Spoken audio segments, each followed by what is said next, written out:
Peter Jackson, George Lucas, Steven Spielberg.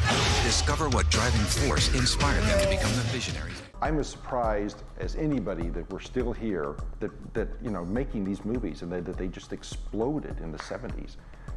All these films being made, because there was no clue that anything like what has happened was ever going to happen. I started collecting famous monsters right from the get-go. What's really fascinating about this whole amateur movie thing was, first of all, how many really young kids were doing this. And I made my first one when I was 9. I was always really creative, and I got a lot of satisfaction from making things. I was making things up, taking my grandmother's old wigs, cutting the hair off, gluing them on my friends' faces with Elmer's glue. We had the most passionate motivation to create one science fiction or monster movie after another.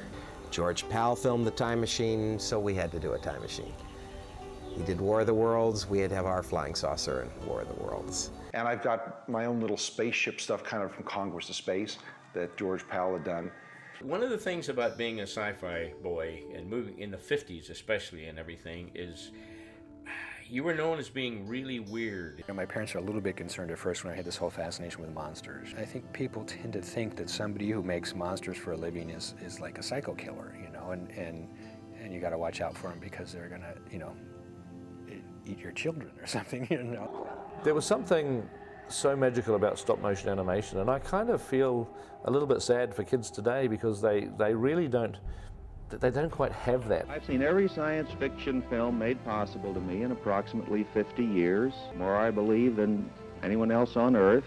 You coined the term sci-fi.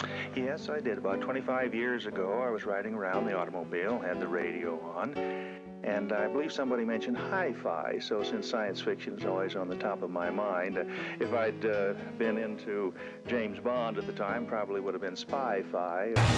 Sci-Fi Boys.